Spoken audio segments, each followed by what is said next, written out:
अभी सुबह-सुबह के 5 ही बजे थे। चिड़िया चू-चू कर रही थी। हल्का-हल्का धुंधलापन छितरा हुआ था। विनायक बाबू जल्दी-जल्दी बदन पर सरसों का तेल घसे, बाल्टी और लोटा लिए घर के ठीक सामने आंगनवाड़ी केंद्र के होते चापानल पर पहुंच गए। वहां पहले से पड़ोस का मंगनू दतवन कर रहा था। विनायक बाबू ने बाल्टी रखते ही कहा, तनी नलवा चलावा त मंगनू, झट से नहा लेम, निकलना है। तभी अचानक खेत की तरफ सैर पर निकले ठाकुर जी, जो विनायक सिन्हा के ही स्कूल के साथ ही टीचर थे। उनकी नज़र विनायक जी पर पड़ी। इतना बिहाने बिहाने स्नान ध्यान हो रहा है, कहाँ का जतरा है मास्टर साहब?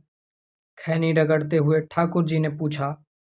विनायक बाबू तब तक 4 लोटा पानी डाल चुके थे।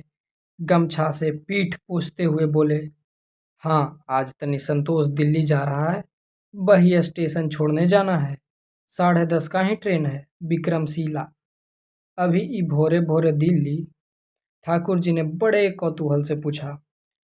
विनायक बाबू ने गीली लुंगी बदलते हुए कहा, हाँ, बीए कर लिया, यहीं भागलपुर टीएनबी कॉलेज से कराएं। अब बोला एमए पीएचडी का डिग्री जमा करके का होगा इस युग में, सो दिल्ली जाते हैं आईएएस का तैयारी करने।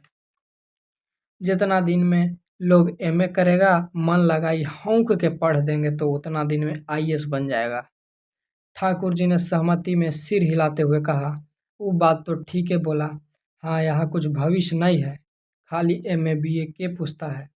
आजकल हमारे साधु साहब भी यही किए। यह बोकारो स्टील प्लांट में है। लड़का को बोकारो में पढ़ाएं, अभी दिल्ली भेजे हैं आईएएस वाला में तैयारी करने। अरे महाराज, सोचिए ना, आईएएस हो गया तो 3 पुस्तार देगा हो विनायक बाबू।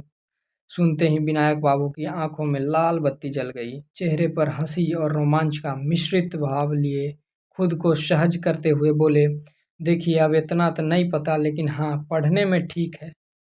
बोला दिल्ली जाएंगे। हम बोले ठीक है, जो मन का हो करो, अपना भविष्य बनाओ। अब आजकल का बच्चा बुतरू समझदार हो गया है ठाकुर जी, आप चीज नहीं थोप सकते हैं। हम भी बोले जाओ, आईएएस का मन है तो करो, पैसा कौड़ी के चलते मन मत मारो। ये बात तो आप ठीक ही बोले कि बन गया तो 3 पीढ़ी का कल्याण हो जाएगा।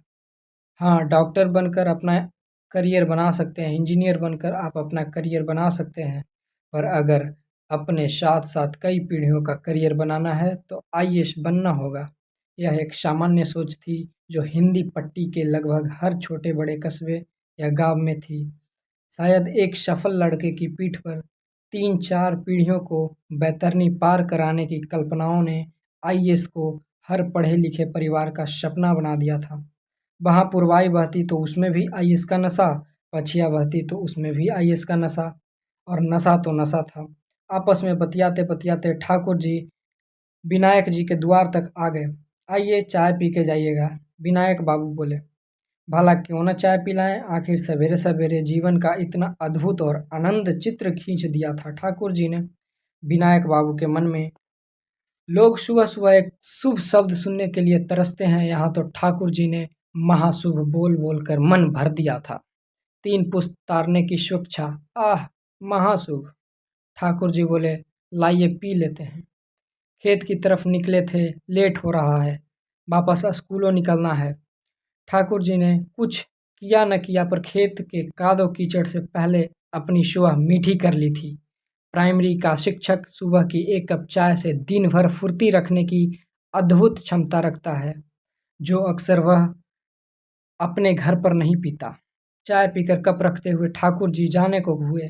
चलिए, तैयार होइए, आप भी विनायक बाबू, भगवान संतोष को जल्दी आईएएस बनाएं, हम लोगों का भी नाम ऊंचा होगा, गांव भी तर जाएगा। जाते जाते ठाकुर जी पूरे समाज और गांव के शान की जिम्मेदारी भी विनायक बाबू को देते गए थे, जो उन्हें अब संतोष को देना था। आइए, आप जल्दी जल्दी कपड़ा लत्ता पहनिए, संतोष तैयार हो गया है। पत्नी कमला देवी की अंदर से आवाज आई। कमला देवी गठिया के रोग से पीड़ित थी। सुबह 4 बजे उठकर जल्दी जल्दी लिट्टी छान कर पैक कर दिया था। ठेकुआ और नीम की रात को ही बनाकर अलग से झोले में रख दिया था। काजू किशमिश छोहड़ा बादाम का पैकेट भी बैग में रख दिया था। देख लो सामान सब एक बार अच्छा से, कहूँ कुछ छूटा तो नहीं है। माँ बोली। माँ के बोलते ही संतोष का जरूरी चीज़ों पर ध्यान गया। यहाँ मोबाइल का चार्जर रखे थे, कहाँ है? ईयरफोन देखे हैं कोई? संतोष बोला। माँ दूसरे कमरे में दोनों सामान लेकर आई और बोली, रख लो बढ़िया से, बाहर अकेले रहोगे, अपना सामान जिधर तिधर रखने वाला आदत छोड़ो अब। संतोष ने मुस्कुराकर हाँ कहा। माँ फिर बोली, पहले टिकट बढ़िया से रख लो ऊपर वाला जेब में। हाँ रख लिए हैं। संतोष एक बड़े बैग में किताबें डालने लगा। किताबें यहाँ से ढो के कितना ले जा रहे हो? वहाँ तो खरीदबे करोगे, यहाँ से दिल्ली ले जाने का क्या मतलब? विनायक बाबू अपना चश्मा पहनते हुए बोले। संतोष ने एक नज़र उनकी तरफ देखा और फिर किताबें ठूसते हुए कहा, पुराना वाला एनसीईआरटी रख रहे हैं? वहाँ मुश्किल से मिलता है, खाली नया वाला मिलता है ज़्यादा, जबकि प्रश्न पुरनके से ही भिड़ता है। बेसिक तैयारी पुरनके से करना होता है। बेटी की तैयारी को लेकर यह समझदारी और लक्ष्य के प्रति अभी भी इतनी गंभीरता देख विनायक बाबू एकदम रोमांचित और उसे दिल्ली भेजने के अपने निर्णय के प्रति आश्वस्त हो रहे थे। उन्हें लगने लगा था कि अभी रह रहकर आंखों में चमक जाने वाली लाल बत्ती जल्द ही आंखों से निकल उनके दरवाजे पर खड़ी होगी। तब तक माँ नाश्ते की थाली लेकर आ गई। चलो जल्दी से खा लो, दो पराठा भुजिया। पापा खा लिए हैं। संतोष ने जैसे तैसे 1.5 पराठा खाया और बैग झोला लेकर बाहर बरामदे वाली चौकी पर रखकर वुडलैंड के जूते पहनने लगा, जो उसने बीए फाइनल के रिजल्ट के बाद अभी 3 महीने पहले ही खरीदे थे। विनायक बाबू अपने हीरो होंडा पोर्च सामने लाकर फ़ोन बतिया रहे थे। माँ तब तक दही चीनी की कटोरी लेकर बाहर निकली। लो तनिषा दही खा लो, दही चीनी से जतरा बनता है। सामान्य तौर पर इस देश में दही से दही बड़ा, लस्सी, रायता के अलावा जतरा भी बनाया जाता है। यह दुनिया में और कहीं नहीं बनता। संतोष को दही एकदम पसंद नहीं था, कभी नहीं खाता था, और जतरा के नाम पर 2 चम्मच खा लिया। जतरा बनने का अर्थ था यात्रा का शुभ होना। तब तक विनायक बाबू बैग को बाइक के पीछे बांध चुके थे। गांव डुमरी से भागलपुर रेलवे स्टेशन 40 किलोमीटर पड़ता था।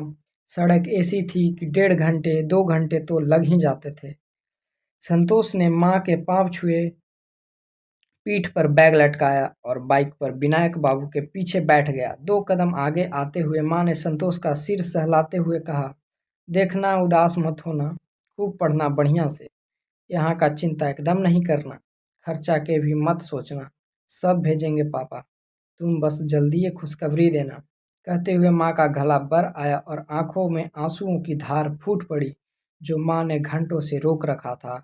और इन आंसुओं में भी एक खुशी थी, एक उम्मीद थी। आखिर बेटे के भविष्य का सवाल था, कलेजे पर पत्थर रखना ही था। इसमें दर्द तो था, पर ये बेटे के भविष्य की नींव में डाला गया पत्थर था, वह फूल का पत्थर था। विनायक बाबू बाइक स्टार्ट कर चुके थे। चलो हम आते हैं छोड़ के, और हाँ आज दोपहर का खाना मत बनाइएगा, हमारा आने में लेट सवेर होगा, एगो काम है डीएसी ऑफिस में, करते आएंगे। विनायक बाबू ने बाइक बढ़ाते हुए कहा, भला आज खाना क्या बनता? ऑफिस का काम तो बहाना था, आज न माँ को खाना धंसना था, न विनायक बाबू को। कलेजे का टुकड़ा इतनी दूर जा रहा था, वह भी अकेले। बाइक घर से धूल उड़ाते निकल गई। माँ देर तक गांव के मंदिर वाले चौराहे तक एकाटक बाइक को जाते ताकती रही। कुछ दूर निकलते ही विनायक बाबू ने बाइक की स्पीड धीमी कर संतोष से पूछा, एटीएम रख लिए हो? हाँ पापा, संतोष ने ऊपरी जेब पर हाथ टटोलते हुए कहा। दरमाहा वाला अकाउंट है, कोई दिक्कत नहीं होगा, इतना कह विनायक बाबू ने फिर स्पीड बढ़ा दी। रास्ते में सड़क किनारे एक ढाबे के पास विनायक बाबू ने बाइक रोका। यहाँ का पेड़ा स्वादिष्ट होता है, 1 किलो बंधवा देते हैं, विनायक बाबू ने कहा। नहीं पापा, रहने दीजिए, चलिए जल्दी पहुँचना है, संतोष बोला। विनायक बाबू तब तक लपक कर दुकान पर पहुँच किलो भर पेड़े का ऑर्डर दे चुके थे। अरे रख लो, कितना भारी है खाना पीना, फिर कब आओगे 6 महीना की साल भर पर? उधर दुकानदार पेड़े पैक कर रहा था। अरे भैया जरा ताज़ा वाला देना, विनायक बाबू दुकानदार से बोले। उधर संतोष ने आगे बढ़कर पेड़े लिए, इधर विनायक बाबू ने झट से लपक कर बगल बारी गुमटी से एक खिली पान ले ली। इस देश में अगर बेटे का जतरा दही चीनी से बनता है तो बाप का जतरा पान से बनता है। विनायक बाबू ने फिर दुकानदार को पैसा थमाया और बाइक स्टार्ट कर दोनों निकल गए। स्टेशन पहुंचते 10:15 बज चुके थे।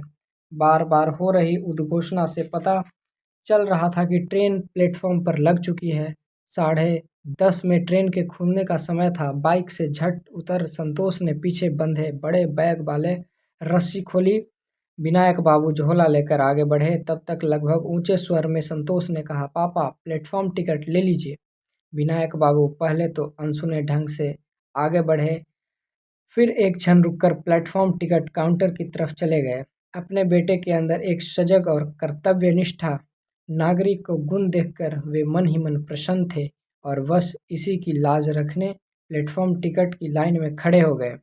नहीं तो यह पहली ही बार था जब भागलपुर रेलवे स्टेशन के अंदर जाने के लिए वे प्लेटफॉर्म टिकट ले रहे थे। वह तो घर का स्टेशन था, हमेशा का आना जाना था। यहाँ टिकट लेकर वे खुद की नज़र में कतई गिरना नहीं चाहते थे। प्लेटफॉर्म नंबर 1 विक्रमशिला खड़ी थी। दोनों प्लेटफॉर्म पर पहुंच गए। संतोष ने जेब से टिकट निकाला और देखते हुए बोला, S3 में है, 13 नंबर मिडिल वर्थ दिया है। सिविल की तैयारी करने वाले लड़कों को जेब भी पता। कोई पिता स्टेशन छोड़ने जाता है तो मानिए वह PSLV छोड़ने गया हो। खुशी, उत्साह, डर, संदेह, संभावना, सब तरह के भाव चेहरे पर एक साथ दिखते हैं। विनायक जी तुरंत हरकत में आ गए। झटपट झटपट चलते हुए S3 तक पहुंच गए। बोगी में चढ़े और 13 नंबर सीट के नीचे जाकर झोला सरका दिया। तब तक पीछे पीछे संतोष भी बैग लटकाए आ गया। विनायक बाबू ने लंबी सांस छोड़ते हुए कहा, चलो सामान एडजस्ट हो गया, आराम से जाना, बिना किसी लाग लपेट में पड़े एकदम लक्ष्य बना के पढ़ो। काम भर जितना खर्चा हो निकाल लेना। ATM तुमको दे ही दिए हैं, पूरा समाज का नज़र है, सबको दिखाना है कुछ करके।